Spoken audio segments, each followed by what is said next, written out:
सबको जय मसीह की। नए वर्ष के दूसरे दिन के इस प्रातःकालीन मनन में नए वर्ष की शुभकामनाओं के साथ हम आज का मनन प्रारंभ करते हैं। इसके लिए इफिसियों की पत्री और उसका 5वां अध्याय पहले वचन से 18 वचन तक हम देखेंगे। इससे पहले कि हम प्रातःकालीन मनन आरंभ करें, अपनी आंखों को बंद करें और कुछ समय प्रार्थना करेंगे। धन्यवाद धन्यवाद धन्यवाद सारी सृष्टि के रचयिता पिता, हम धन्यवाद करते हैं अपने प्रिय भाई बहनों के साथ आपके चरणों के निकट आते हैं। बीते वर्ष के लिए धन्यवाद देते हैं, नए वर्ष की सुंदर सुबह के लिए धन्यवाद देते हैं। प्रार्थना करते हैं पिता, इस पूरे वर्ष में आप हमारी सहायता कीजिए, मार्गदर्शन और अगुवाई कीजिए। इस समय मैं अपने आप को शून्य करती हूँ, पवित्र आत्मा की सामर्थ से भरकर मेरा उपयोग कीजिए। एक एक शब्द आपकी ओर से हो, एक भी शब्द मेरी ओर से ना हो। इस प्रार्थना को उद्धार करता प्यारे यीशु मसीह के नाम से मांगते हैं, सुनिए और ग्रहण कीजिए, आमीन। इफिसियों की पत्री और उसका 5वां अध्याय उसके पहले वचन से जब हम देखते हैं तो हम पाते हैं, पहले वचन में लिखा है, इसलिए प्रिय बालकों के समान परमेश्वर का अनुसरण करो और प्रेम में चलो, जैसा मसीह ने तुमसे प्रेम किया और हमारे लिए अपने आप को सुगंधदायक सुगंध के लिए परमेश्वर की आगे भेंट करके बलिदान कर दिया। जब हम इसके 8वें वचन को देखते हैं तो हम पाते हैं, क्योंकि तुम तो पहले अंधकार थे परंतु अब प्रभु में ज्योति हो, अतः ज्योति की संतान के समान चलो, क्योंकि ज्योति का फल सब प्रकार की भलाई और धार्मिकता और सत्य है। और यह परखो कि प्रभु को क्या भाता है, यह परखो कि प्रभु को क्या भाता है। जब हम और आगे देखेंगे तो हम पाएंगे कि इसमें लिखा हुआ है, निर्बुद्धियों के समान ना चलो परंतु ध्यान से समझो कि प्रभु की क्या इच्छा है। इस नए वर्ष में प्रभु को क्या भारा है, इस नए वर्ष में प्रभु की क्या इच्छा है हमारे जीवन से, इस चीज को हमें देखना है, इस चीज को हमें जानना है। परमेश्वर ने जब पिछले वर्ष में हमें अद्भुत रीति से संभाला और इस नए वर्ष में हम प्रवेश करने पाए, बहुत से हमारे प्रियजन चले गए, लेकिन परमेश्वर ने हमें रखा है किसी कारण से, किसी योजना से। वो योजना इस वर्ष वो हमारे जीवन में पूरी करने चाहता है। पिछला वर्ष हमारे लिए बहुत कठिन था, लेकिन पिछले वर्ष में हम एक दूसरे के बहुत नजदीक आने पाए, हम परमेश्वर के नजदीक अपने परिवार सहित आने पाए। हमारा जीवन अजीब जीवन था, हम भागदौड़ की जिंदगी जी रहे थे, हमारे पास में सिर्फ काम था, हम काम करते और ये करना और ये करना और वो करना और वो करना, बस हम उसी में इतने व्यस्त हो गए थे कि हम सब कुछ भूल गए थे। और तो और हम इतना समय भी नहीं दे पा रहे थे अपने परिवार को, न पति पत्नी को समय दे पा रहा था, न पत्नी पति को समय दे पा रही थी, न दोनों मिलकर बच्चों को समय दे पा रहे थे। परिवार के साथ हम समय स्पेंड कर ही नहीं पा रहे थे। लेकिन पिछले पूरे वर्ष में हम मार्च महीने से लेकर के हम दिसंबर महीने तक देखेंगे तो हम पाएंगे कि हम इन पूरे महीनों में हम परमेश्वर के नजदीक बढ़े, इन पूरे महीनों में हम परिवार के नजदीक आए, हम एक दूसरे से जुड़ने पाए, हमारे घरों में प्रार्थना वेदी की स्थापना होने पाई, हम सारा परिवार एक साथ मिलकर प्रार्थना करने पाया। ये परमेश्वर की अद्भुत योजना थी हमारे जीवन से। हम जो दूर हो गए थे हम वापस एक साथ आ गए, हम जो परमेश्वर की वेदी से दूर हो गए थे हम वापस परमेश्वर की वेदी के पास एक साथ बैठने लगे और घराने की आशीष को पाने के लिए आ गए। जैसे यहोशू ने कहा था, मैं और मेरा घराना, जब आप यहोशू और उसके 24 अध्याय और 15 वचन को पढ़ेंगे तो आप पाएंगे वो कहता, मैं और मेरा घराना परमेश्वर की सेवा करेंगे। तो इन महीनों में हमने इसी चीज को सीखा कि मैं और मेरा घराना परमेश्वर की सेवा करेंगे और हम परमेश्वर की योजना को इस वर्ष अपने जीवन में पूरी होते देखेंगे, क्योंकि परमेश्वर ने हमें चुना है एक कारण से, एक कारण के लिए हमें इस संसार में रखा है। बाइबल हमसे कहती है, जब यूहन्ना रचित सुसमाचार और उसके 15 अध्याय और उसके 16 वचन को पढ़ते हैं तो हम पाते हैं वहां पर परमेश्वर हमसे कहता है कि तुमने मुझे नहीं चुना परंतु मैंने तुम्हें चुना। हम चुने हुए लोग हैं। तो जब हम चुने हुए लोग हैं तो वचन हमसे कहता है, जब हम मत्ती रचित सुसमाचार और उसके 5वें अध्याय और उसके 14 वचन को पढ़ेंगे तो हम उसे पाएंगे, परमेश्वर हमसे कहता है कि तुम जगत की ज्योति हो। हम जगत की ज्योति हैं, हम जगत की ज्योति है। और जब हमारे अंदर में ज्योति है तो जो हम अंधकार में थे, अब जो हम ज्योति की संतान हैं तो हमें उस गुण को प्रकट करना है। आगे हमसे कहता है कि अंधकार में पड़े लोगों के बीच में हमें उसकी ज्योति बन के जाना है, क्योंकि कोई भी शहर अंधेरे में नहीं रह सकता, कोई भी पड़ोस अंधेरे में नहीं रह सकता, कोई भी देश अंधेरे में नहीं रह सकता, क्योंकि परमेश्वर ने मुझे और आपको ज्योति बना के रखा है। तो जब हम ज्योति की संतान है तो इस समय हमें उस ज्योति में ही चलना है, हमें परखना है, हमें देखना है कि परमेश्वर को क्या भाता है, परमेश्वर की हमारे जीवन से क्या योजना है। हमारा जीवन परिवर्तित जीवन है। इफिसियों 4 अध्याय और उसकी 24 वचन को जब हम पढ़ेंगे तो हम पाते हैं उसमें लिखा है कि हमारा जीवन परिवर्तित है। अब हमारे जीवन में परिवर्तन आ गया। मैं आपके लिए पढ़ देती हूँ, यहाँ पर इस प्रकार लिखा है, और नए मनुष्य को पहन लो जो परमेश्वर के अनुरूप सत्य की धार्मिकता और पवित्रता में सृजा गया है। हम नए वस्त्र को पहने, हमारे पुराने वस्त्र उतर गए, वो वस्त्र जिसमें हमारे जीवन में गंदगी थी, वो दागदार वस्त्र हमारे जीवन से हट गया। यीशु मसीह के लहू से धोया हुआ वस्त्र परमेश्वर ने हमें दिया है। जब हमने यीशु मसीह को अपना उद्धारकर्ता ग्रहण किया, उसने हमें नया वस्त्र दे दिया, हमें अपनी सत्य की आत्मा दे दी, और हमें जो सत्य की आत्मा दी है उसके द्वारा हम अंधकार से स्वतंत्र हो गए हैं, क्योंकि वचन हमसे यही कहता है, सत्य की आत्मा तुम्हें स्वतंत्र करेगी। और हम स्वतंत्र हो गए, अंधकार की शक्तियों से हम आजाद हो गए। तो अब हमें परमेश्वर की योजना को जानना है, उसकी इच्छा को जानना है। और वचन हमसे कहता है, जब हम 5वें अध्याय के पहले वचन में पढ़ते हैं तो पाते हैं वहां हमें कुछ आज्ञा मिली है। पहली आज्ञा हमें ये मिली है कि हमें परमेश्वर के समान चलना है, उसका अनुसरण करना है। दूसरी आज्ञा हमें मिली है, जब हम दूसरे वचन को पढ़ते हैं तो हम दूसरे वचन में पाते हैं कि हमें दूसरी आज्ञा मिली है। दूसरी आज्ञा ये मिली है कि हमें मसीह ने जैसा हमसे प्रेम किया वैसा हमें दूसरों से प्रेम करना है। और ये बात हमसे यूहन्ना रचित सुसमाचार और उसके जब हम 15 वचन को पढ़ते हैं तो 15 वचन में भी हम इसी चीज को पाते हैं। 15 अध्याय के 8 वचन से जब हम 14 वचन तक पढ़ेंगे तो हम पाएंगे, यदि हम मसीह के चेले हैं तो पहली चीज हमें एक दूसरे से प्रेम करना है, पहली चीज। और दूसरी चीज हमें परमेश्वर की आज्ञा को मानना है, तभी हम उसके चेले ठहरेंगे। जब हम उसकी आज्ञा को मानेंगे हम उसके चेले ठहरेंगे। और वचन हमसे यही कहता है, और हमें परमेश्वर चाहता है कि हम उसकी शिक्षाओं को और उसकी आज्ञाओं को लोगों के बीच में बांट सके। ये आज्ञा हमें मिली है। जब हम मत्ती रचित सुसमाचार और उसके 28 अध्याय को पढ़ते हैं तो उसके 18 वचन से जब 20 वचन तक हम पढ़ेंगे तो हम पाएंगे कि हमें वो अधिकार दिया है। उसने कहा है कि हम उसकी शिक्षाओं को, जो शिक्षा उसने हमें दी, उसकी आज्ञाओं को जो उसने हमें दी, वो हम दूसरों को बताएं और उन्हें परमेश्वर के पास लेकर आए। ये सिर्फ हम ला सकते हैं, क्योंकि वचन हमारे पास है, हम ज्योति की संतान हैं। और वचन हमसे कहता है, जितनों ने उसे ग्रहण किया उसने उन्हें संतान होने का अधिकार दिया।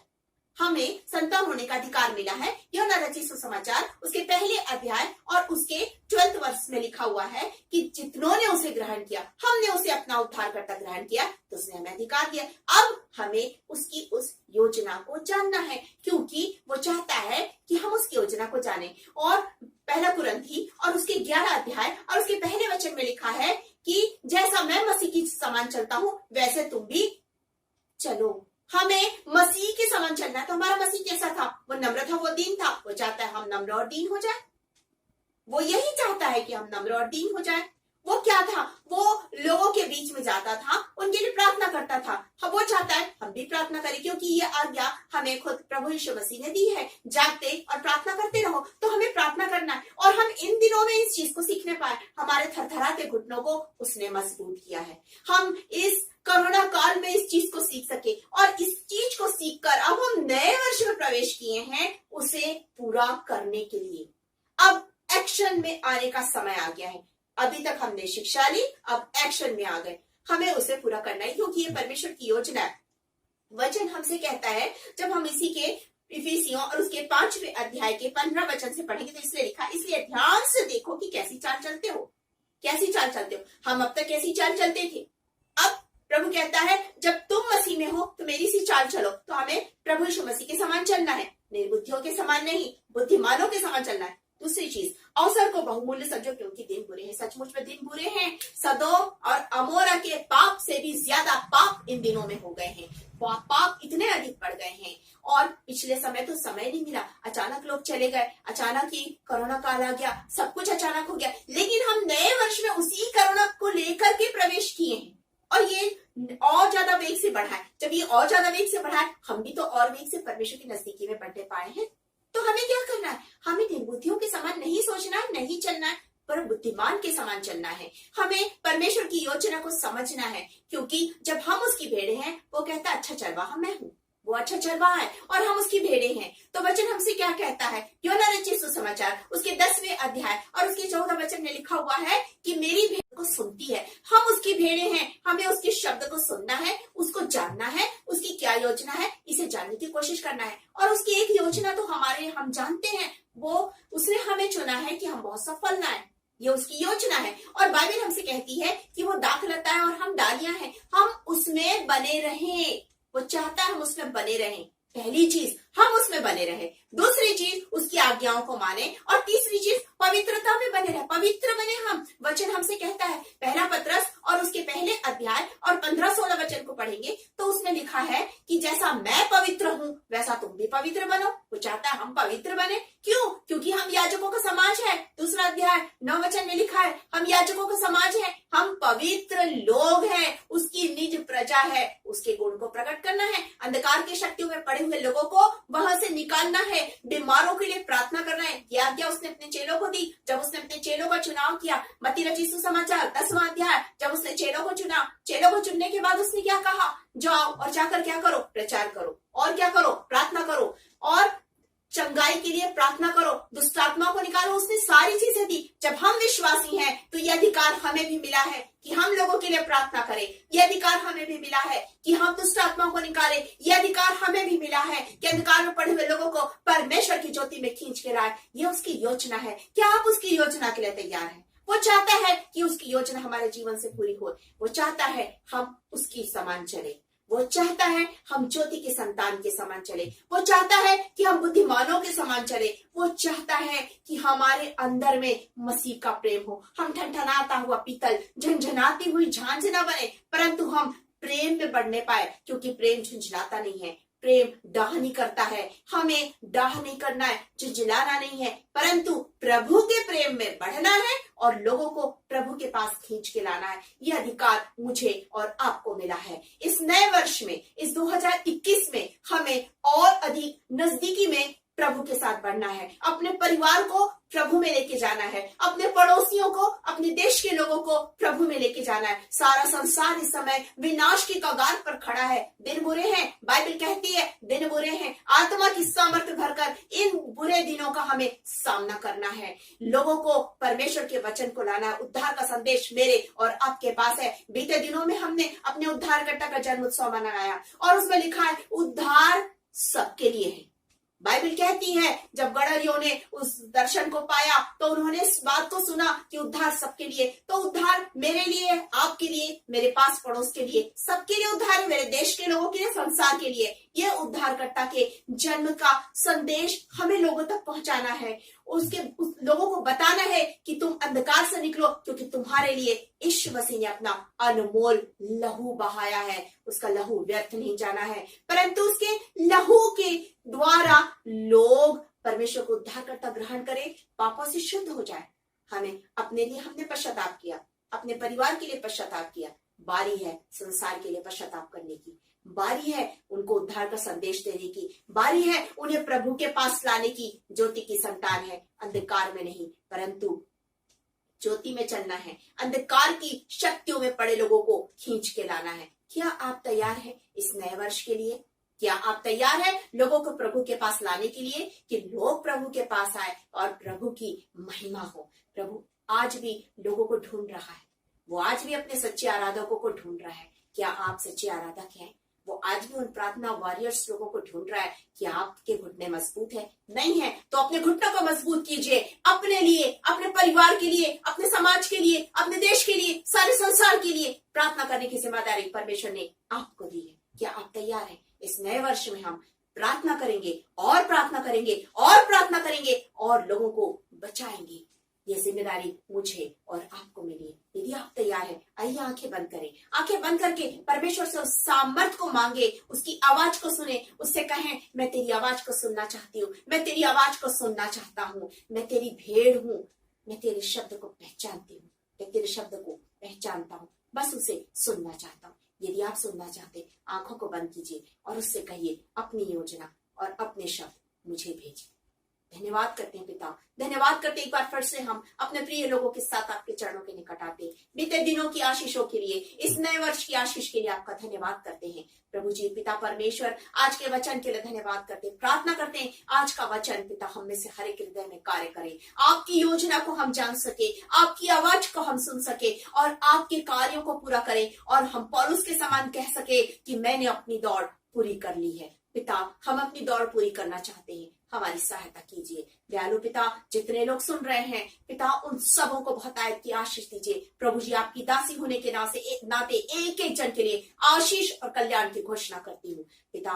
इस समय में धन्यवाद करती हूँ कि मैंने अपने को शून्य किया, आपने मुझे आत्मा से भरकर मेरा उपयोग किया। एक एक शब्द के लिए धन्यवाद, सारी आदर महिमा आपको देते हैं। ये प्रार्थना उद्धार करता प्यारे यीशु मसीह के नाम से मांगते हैं, सुनिए और ग्रहण कीजिए, आमीन।